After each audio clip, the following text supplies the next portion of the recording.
Hello guys, എല്ലാവർക്കും സുഖമാണോ? ഇന്ന് ഞാൻ വന്നത് നമ്മുടെ ഒരു ചമ്മന്തിയുടെ റെസിപ്പി ആയിട്ടാണ് ഞാൻ വന്നേക്കുന്നത്. അപ്പോ നമ്മുടെ വീഡിയോസ് ആദ്യമായിട്ട് കാണുന്നവരാണെന്നുണ്ടെങ്കിൽ സബ്സ്ക്രൈബ് ചെയ്യുക, അതുപോലെ തന്നെ സപ്പോർട്ട് ചെയ്യുക, ഷെയർ ചെയ്യുക. മാക്സിമം നിങ്ങളുടെ സപ്പോർട്ട് പ്രാർത്ഥന വേണം കേട്ടോ. അപ്പൊ കേട്ടോ, അതിന് എന്തൊക്കെയാണ് ഞാൻ പറയുന്നത്? ഞാൻ ഇത്ര ഉള്ളി എടുത്തിട്ടുണ്ട് കേട്ടോ. പിന്നെ കറിവേപ്പില, ഒരു ഇഞ്ചി, ഒരു ചെറിയ പീസിൽ ഇഞ്ചി ഇത്ര, പിന്നെ പുളി എടുത്തിട്ടുണ്ട് കേട്ടോ. പിന്നെ നമ്മൾ തേങ്ങ എടുത്തേക്കുന്നത് ഒരു തേങ്ങയിൽ ഒരു ചെറിയൊരു തേങ്ങ ആയിരുന്നു കേട്ടോ. അപ്പൊ അതിലൊരു തേങ്ങ ഇത്ര എടുത്തിട്ടുണ്ട്. അപ്പൊ നമുക്കിത് എങ്ങനെ ഉണ്ടാക്കുന്നത് കാണാം. ഓക്കെ, നമ്മള് ഒരു പാൻ എടുത്ത് വെച്ചു. അന്ന് ചൂടായി കഴിയുമ്പോൾ നമുക്ക് വെളിച്ചെണ്ണ ഇച്ചിരി നല്ല ടേസ്റ്റി ആയിട്ട് നമുക്ക് തോന്നും. വെളിച്ചെണ്ണ വെച്ചാൽ നിങ്ങൾ വീട്ടിൽ യൂസ് ചെയ്യണം, എന്ത് തന്നെയാണെങ്കിലും യൂസ് ചെയ്യാം, കുഴപ്പമില്ല. നമ്മൾ ചട്ടി ചൂടായി, പിന്നെ എണ്ണ നമ്മൾ കുറച്ച് ഒഴിച്ചിട്ടുണ്ട് കേട്ടോ. എണ്ണ ചൂടായി വരുമ്പോൾ നമുക്ക് അതിനകത്തേക്ക് ഉള്ളി നമുക്ക് ഇട്ട് കൊടുക്കാം കേട്ടോ. ഉള്ളി ഇട്ട് കൊടുക്കാം.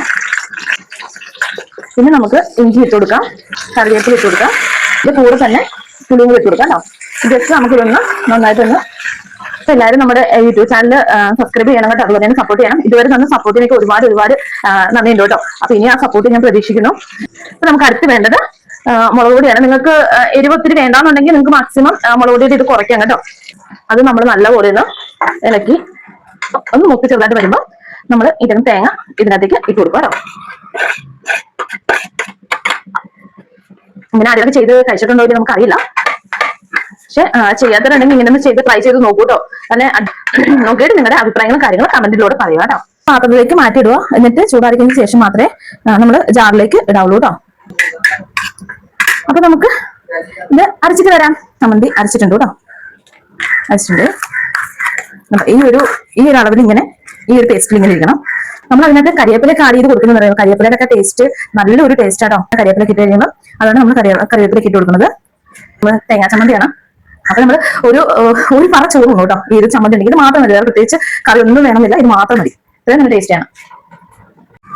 അപ്പൊ നമ്മൾ ചോറ് എടുത്തിട്ടുണ്ട്, ചമ്മന്തി ഉണ്ട്, വൻപേർ കൂട്ടാനുണ്ട്, ഞാൻ എഴുതി പപ്പടം ഉണ്ട്. ഇതൊന്നും ഇല്ലെങ്കിൽ നമ്മൾ കറി നല്ല ടേസ്റ്റ് ആയിട്ട് നമ്മൾ ചമ്മന്തി നല്ല ടേസ്റ്റ് ആയിട്ടുള്ള ഒരു ചമ്മന്തിയാണ്.